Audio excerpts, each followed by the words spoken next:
Hey everybody, what's up? Yeah, look at me. I'm on YouTube. I'm also on Anchor, so I'm talking to both of you guys right now. Talking to the entire world of Jeff Meacham right now. Oh my god. No, this is not talk wrestling. No, this is not a prediction show. No, this is not one of my 5 podcasts each week. This is a straight up commentary. I'll think of a name when I post it. How about that? We'll just leave it at that. But I had to come on because I've sat here all week and I've thought about this. And do I really want to go here? Do I really want to not only turn on the podcast recording, but do I really want to hop in front of video for the first time in God knows how long and step on this soapbox? And I figure, you know what? I really need to do that. I really need to get on my high horse and be a complainer because that's what everybody else seems to do anyway, right? That's what everybody wants to do. They want to come on here, they want to go on Twitter and Instagram and everywhere else in social media and bitch and moan. And the truth of the matter is, it's sickening me to my goddamn stomach. Okay?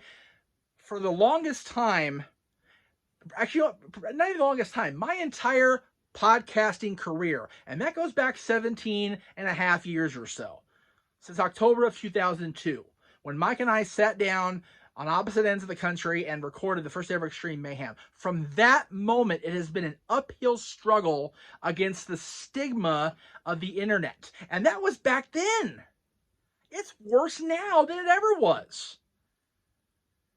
We had to fight and claw and scratch to get guests from current major promotions, TNA at the time, to appear on our show because the stigma was, the idea was, the internet wrestling community was nothing but a cesspool and nothing but hot garbage and people who just wanted to tear everybody down. And as I've sat back the last, let's see, today's the 25th as I record this, so the last 26 days that the podcast network has been launched, and I've really felt really, really good about myself and really, really have had a lot of fun interviewing Zicky Dice, interviewing Rick Ellis, doing the podcast with JJ and Greg, doing Wrestling Rewind, doing the panels.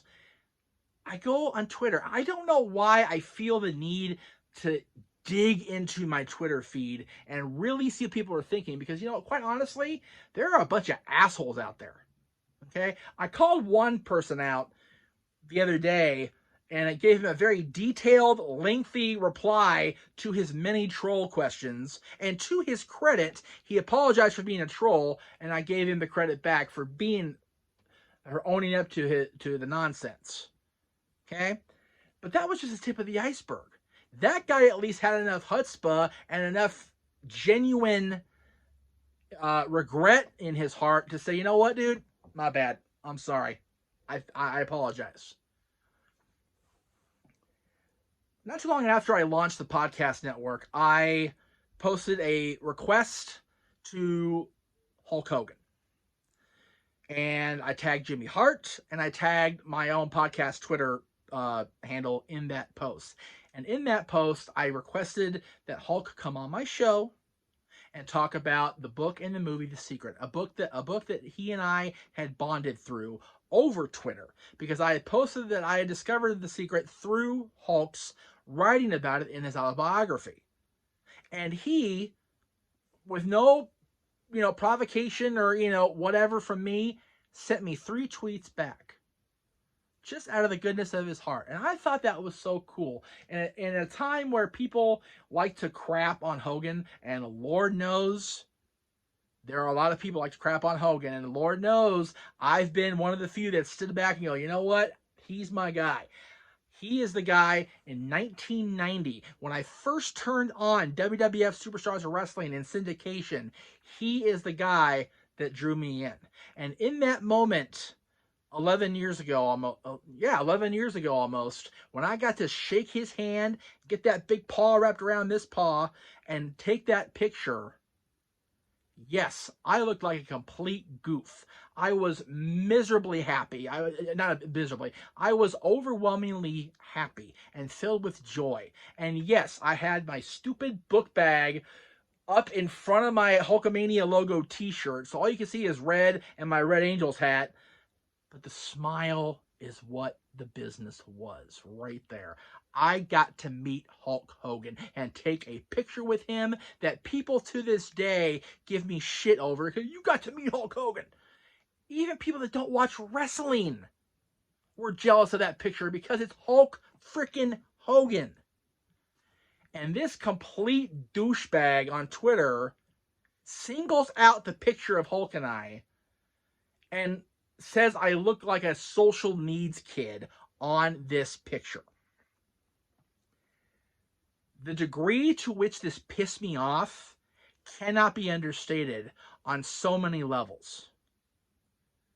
Because this person is so ignorant and so full of hate and negativity and negative energy that he can't see past he can't see what he says for what it is.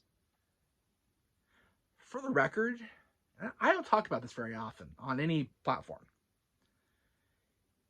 But 19 years ago, I was in a car accident that drastically affected my very existence.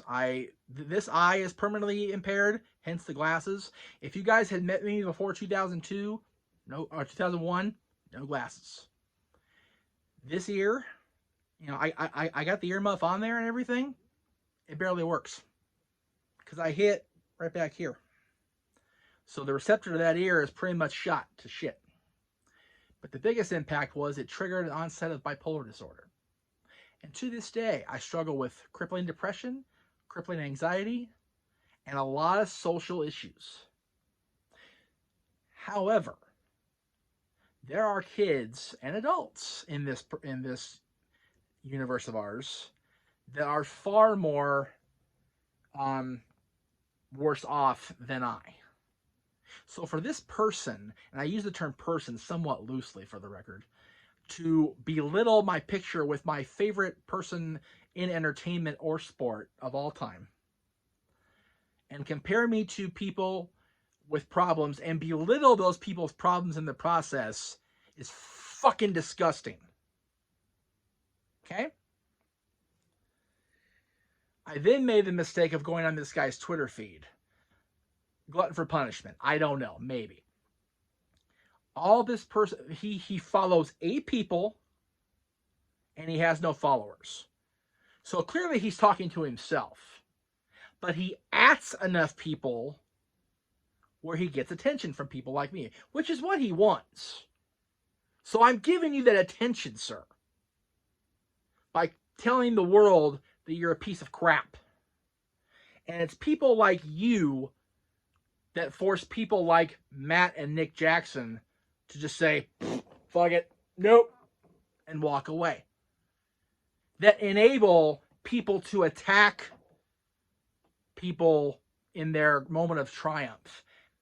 Let me state again, I am not aware or knowledgeable of anything that Tessa Blanchard may or may not have said or done to anybody in any locker room. Okay? I wasn't there. I've never worked with or even met Tessa. But the timing of the social media outcry against her and the sheer timing of the realization or the outpouring of knowledge of incidents is very suspect. And I will take the heat in that I was claiming for that whole weekend that she was going to be the first woman to hold the world championship of major promotion. I had forgotten about Sexy Star in Lucha Underground, and that's my bad. But in my defense, Sexy Star buried her own damn self not too long afterwards. Again, we all know for a fact it was documented with pictures and with reports firsthand, in person. And Sexy Star even acknowledged her wrongdoing when she applied that shoot hold on her opponent. So Sexy Star screwed her own self.